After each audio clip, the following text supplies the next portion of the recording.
Welcome on in, everybody, to the JM Sports Show. I hope everyone had a good Labor Day weekend and that you enjoyed your college football week one.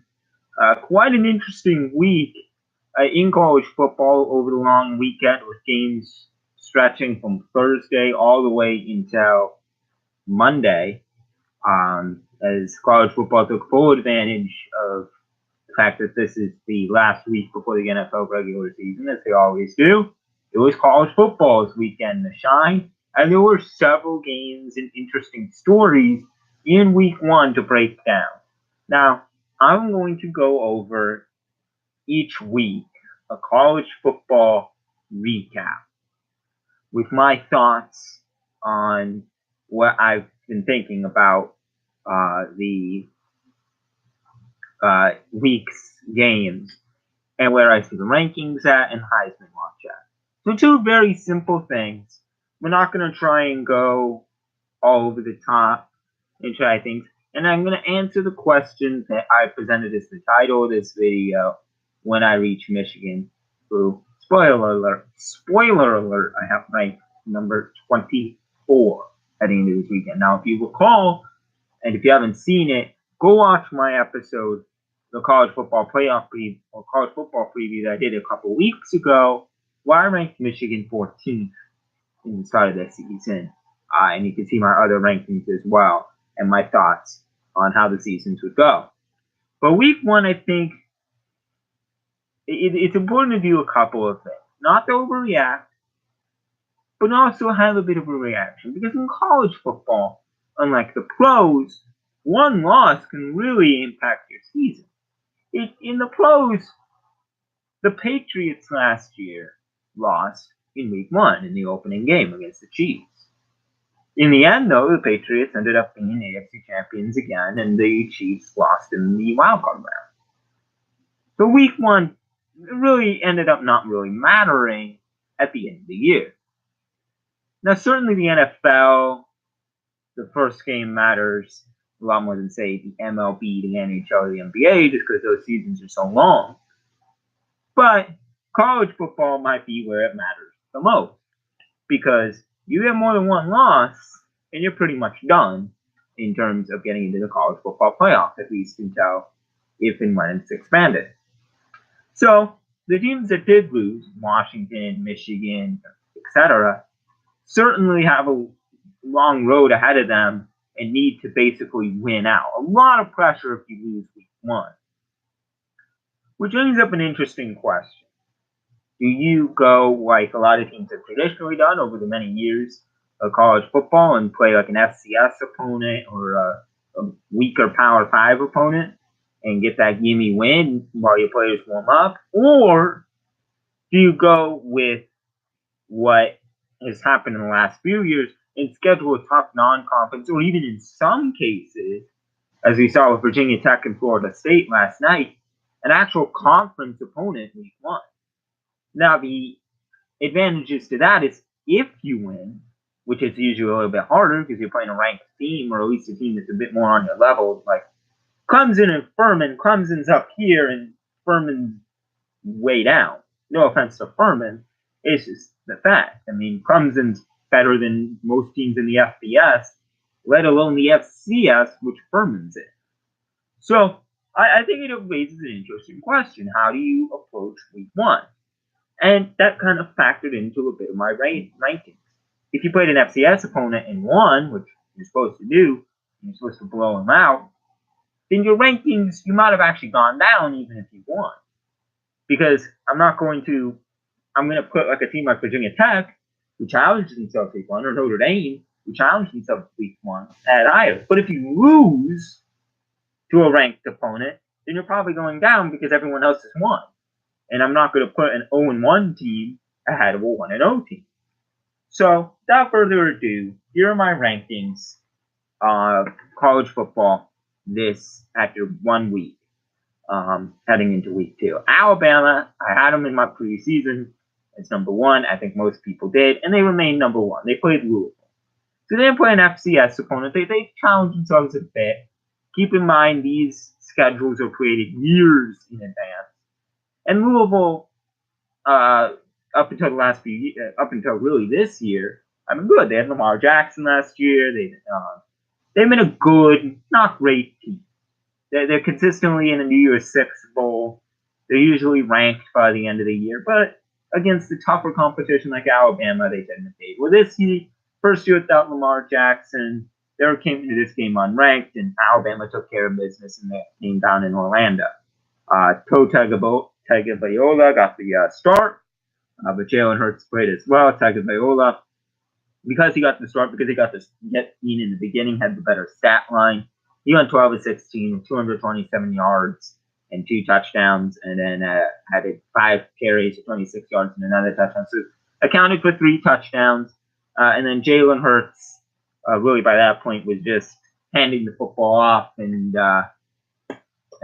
running out the clock by the time he got in. He only had 9 attempts. He went 5 and 9 for 70 yards. He was kind of the mop-up quarterback this week. But still, I think it was important for his confidence to get some significant playing time, which he did. And certainly but it certainly looks like Tagovailoa is the starting quarterback. Jerry Jeudy had a touchdown, had both the receiving touchdowns from Tagovailoa. Josh Jacobs had 6 carries for 5 yards. He had a kick return touchdown. So Saban has said that he will continue using 2 quarterbacks, but it does look like Tagovailoa, for now, is the starter just because of how impressive he was. They play Arkansas State in week 2, so they should go to 2-0 on the year, barring a major upset. But I suspect down in Tuscaloosa, home opener against Arkansas State, they should take care of business. It should be a pretty easy win, and I will expect to see both Tagovailoa and Hurts play. And I think there might be a little bit of pressure on Hurts to perform well, considering his stat line wasn't great.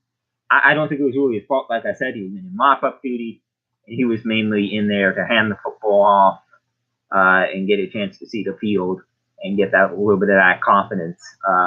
That I think is shaken when he loses the job to a true freshman in the national championship game, and watches as that now sophomore has taken this job that he's had for the last couple of years. So, certainly Alabama's in good shape, though, if one of those guys goes down. If Tagovailoa goes down, Jalen Hurts isn't a bad replacement.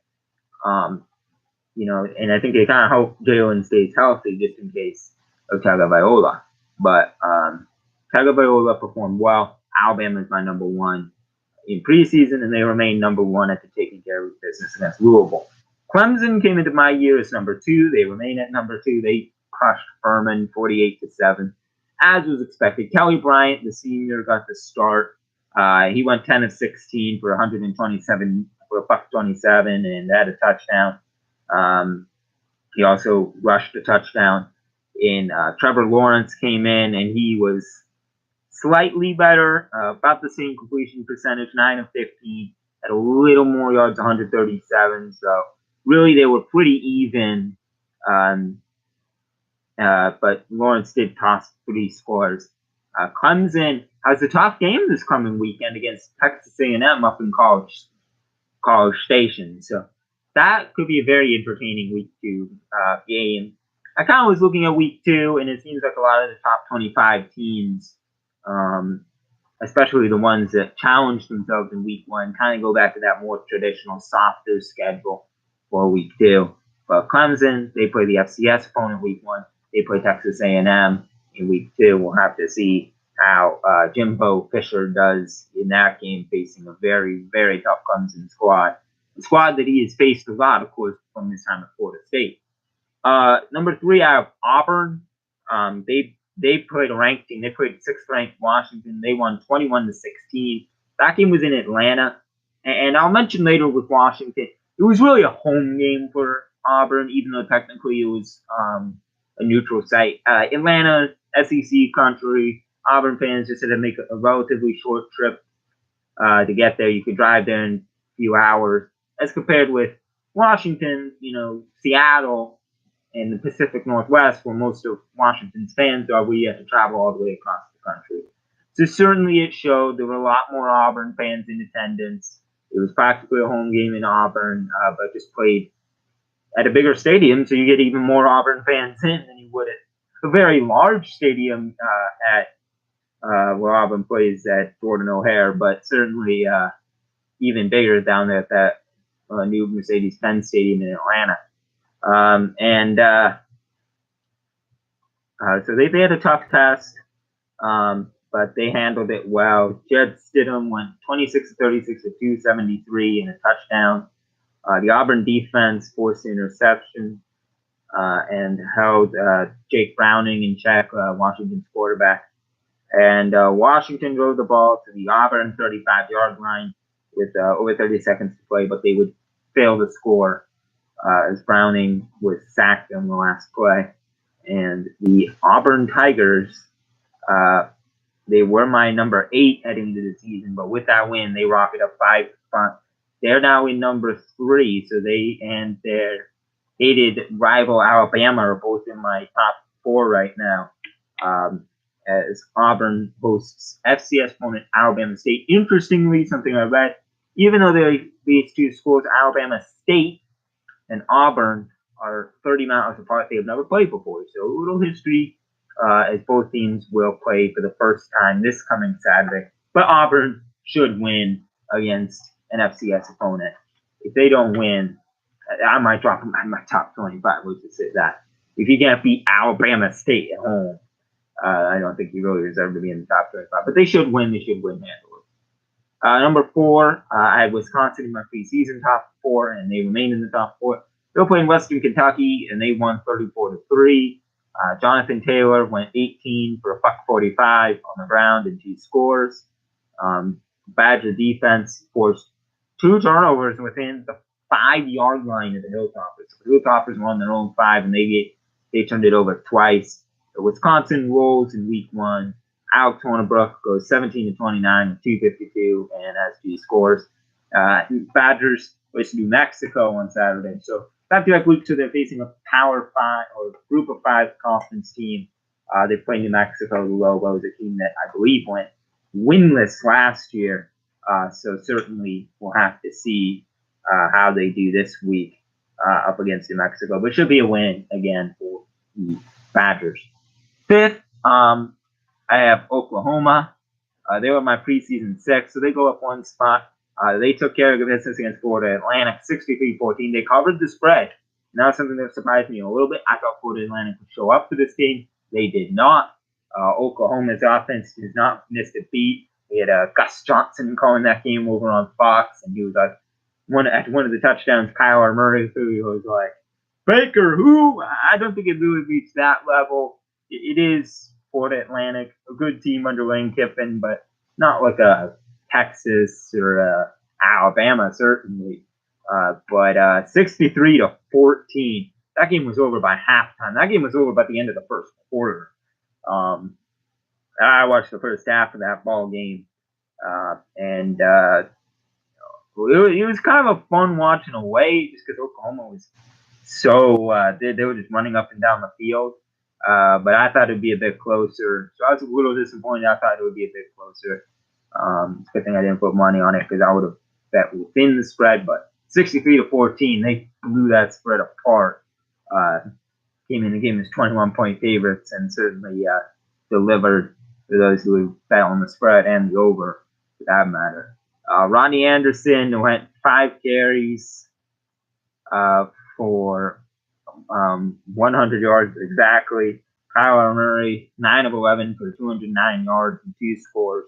Trey Sermon had 9 carries for 69 yards and a score. And basically, Oklahoma benched much of their starters at the half just because it was 42-0 by the half.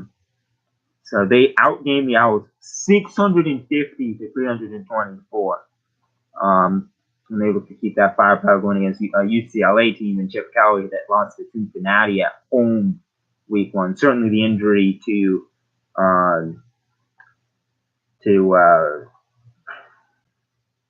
their quarterback put a role in for UCLA losing that game. But Oklahoma hosting UCLA, and it's going to be tough. UCLA is going to come into that game motivated, try and get that first win in the Chip Kelly era. But at home, Oklahoma is so tough, such a difficult beat that I suspect or expect that they'll go 2-0. 6th, I have Notre Dame. They beat the 14th ranked Michigan 24-17 on a pretty exciting game for Notre Dame.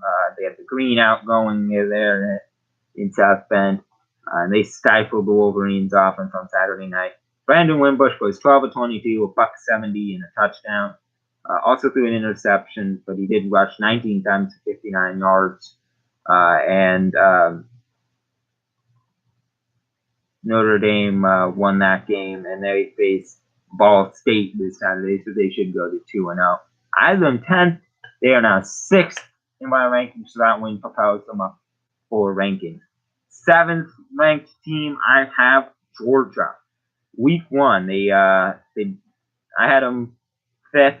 I dropped them to 7th, not because they lost to play badly. They beat Austin Peay 45-0, but we expected that. We expected them to beat Austin Peay. I mean, they're an FCS school again.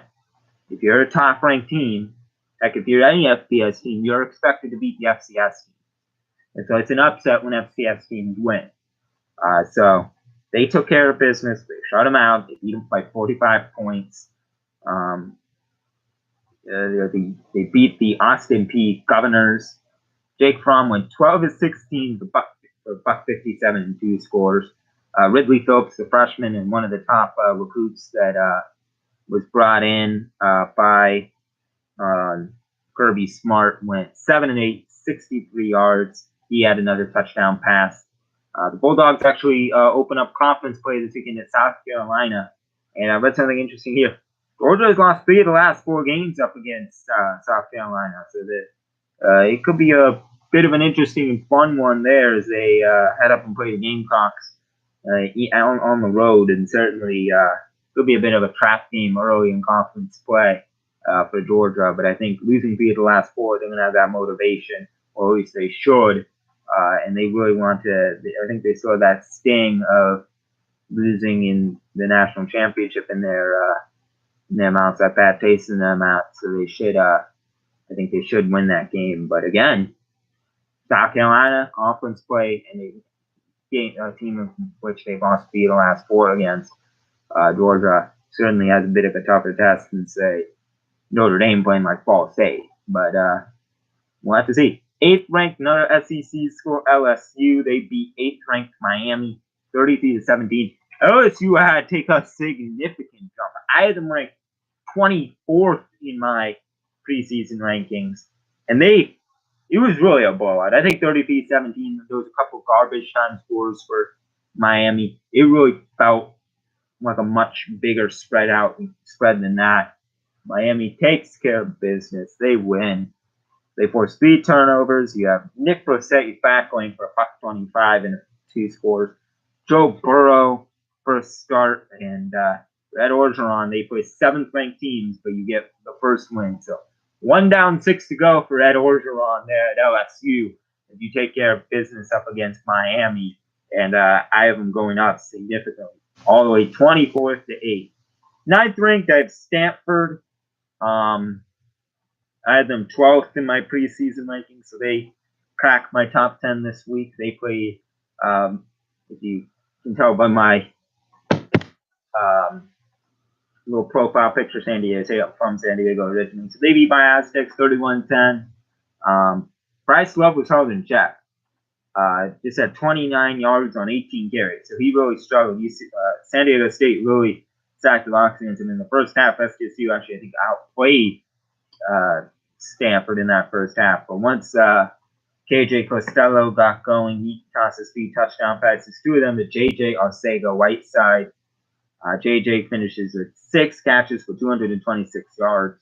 And another team opening up conference play in week 2 as they play against USC this Saturday. That should be a really, really, really fun Pac-12 matchup. I believe in my preseason, that was my game of the week. That remains my game of the week as we have, a really fun week 2 matchup in the Pac-12. 10th, Virginia Tech, another team that took a huge lead for me. They were ranked 19th in my preseason poll.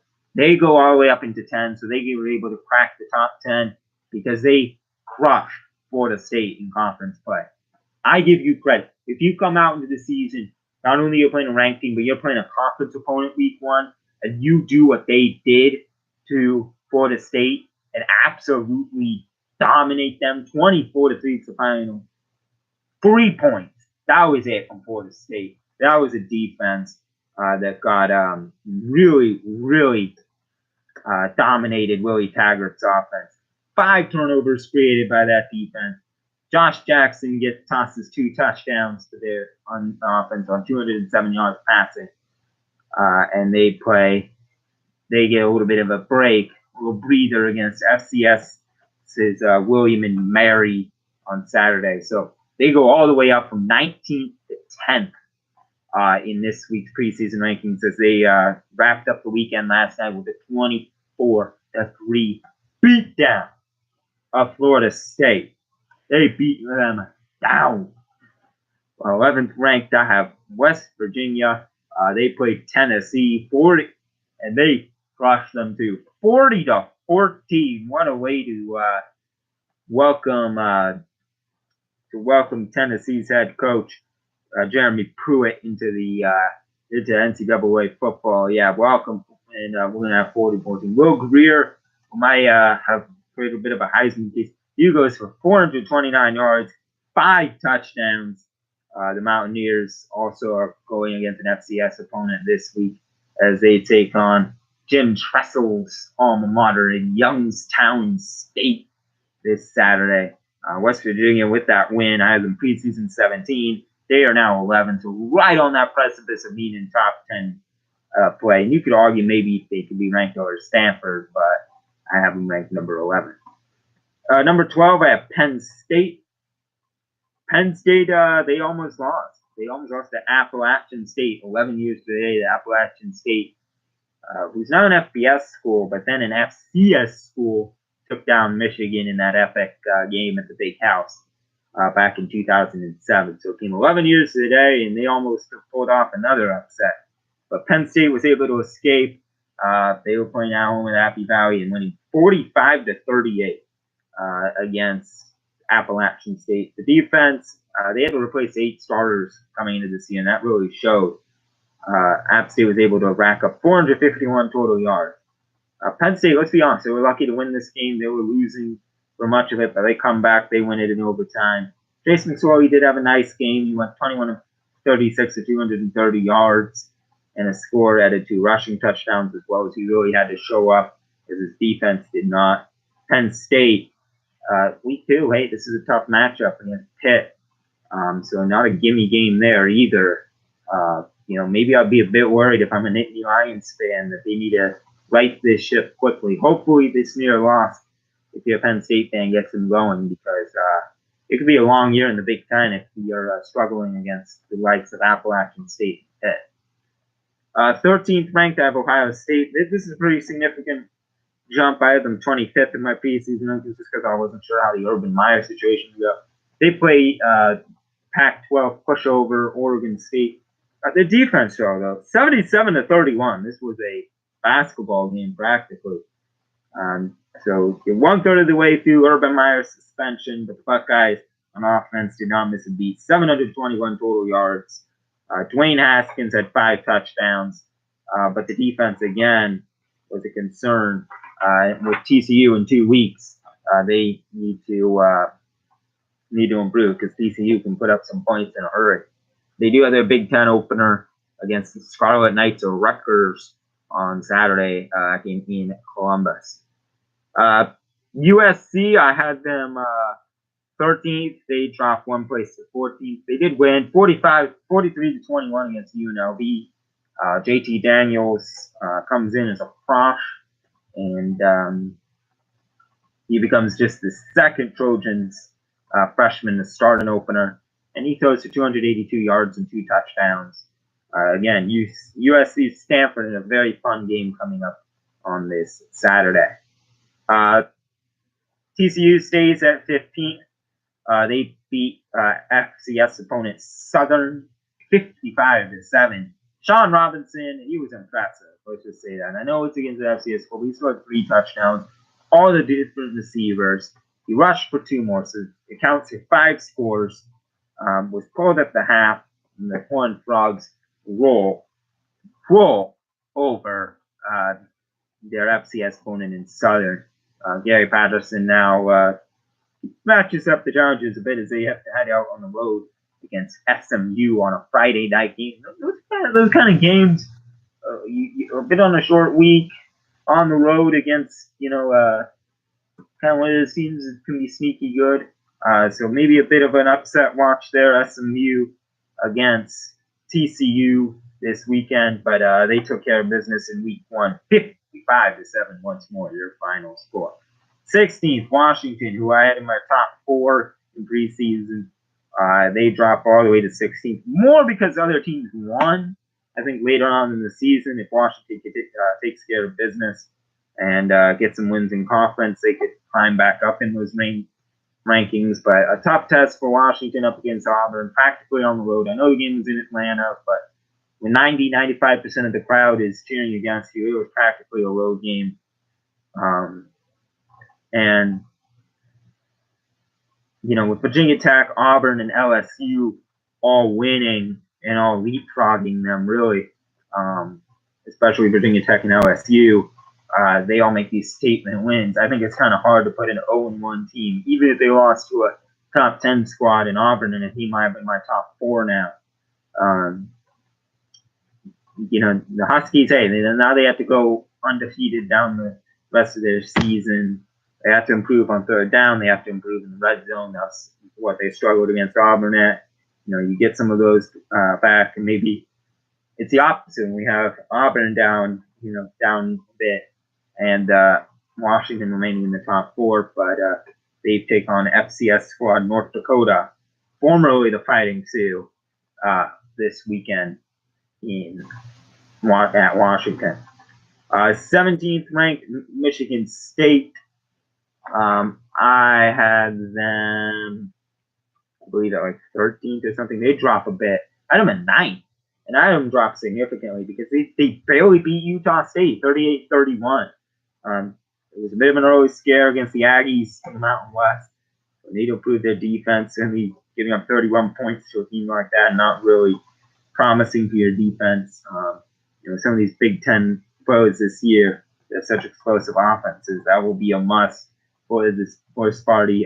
But they visit Tempe. They have a big bout in the desert against the Sun Devils of Arizona State here in week 2. Certainly a bit of an even tougher challenge, and they're going to need to wake up and not struggle the way they did against Utah State. 18th, Mississippi State. They beat Stephen F. Austin 63-6, 618 total yards. That was without Nick Fitzgerald, their star, who was suspended for his first game, as Joe Moorhead gets the win in his debut. And they head to Manhattan, Kansas. Bill Snyder's Kansas State Wildcats wait them in week 2. I had them 16th. They just dropped to 18th because I don't know, not really a win that you like. Yeah, they should be Stephen F. Austin. Let's see. Never should.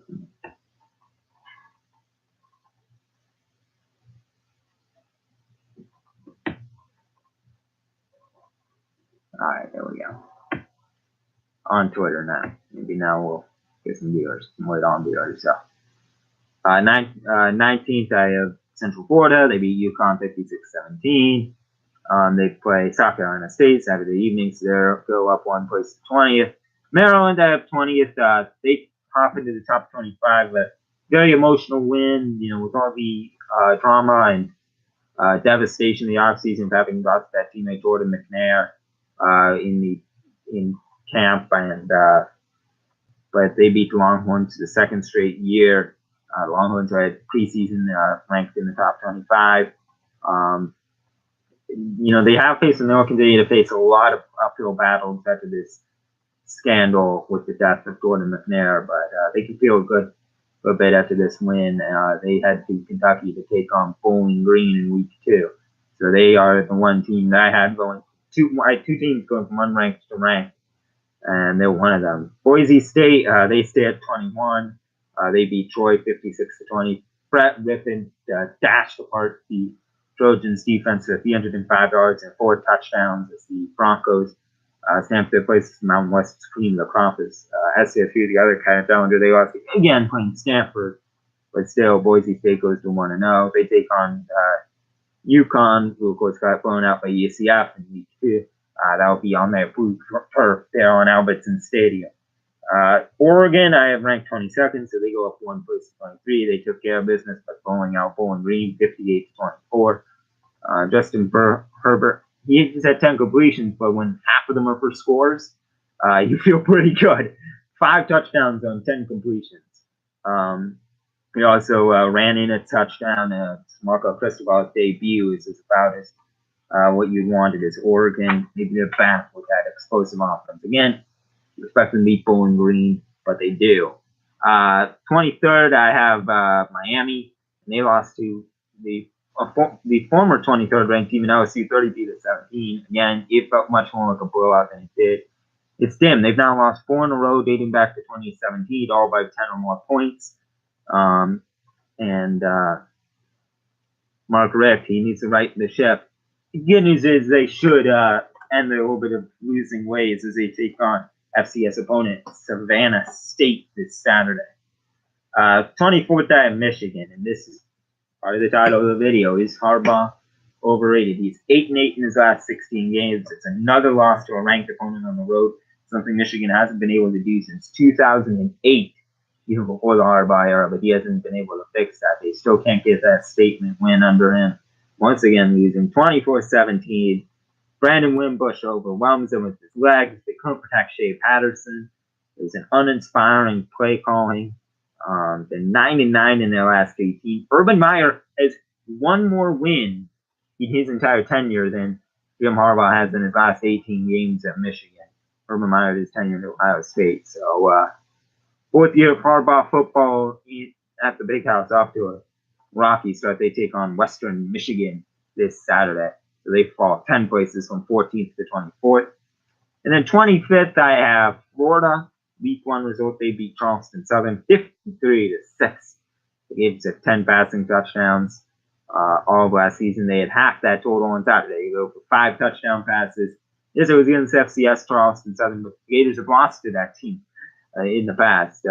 But they get the Dan Mullen era off to a good start, and they look to continue that against the Kentucky team they've beaten 27 straight years, and they look to make it 28 as the two clash Saturday night. Heisman watch.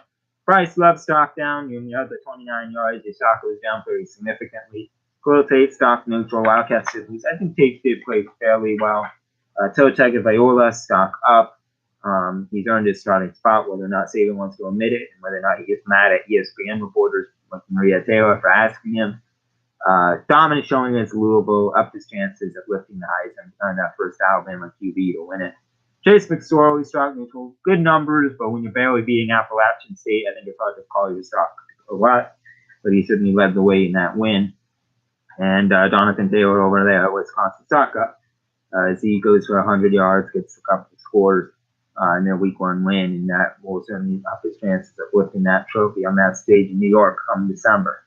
So that's my thoughts on top 25 play.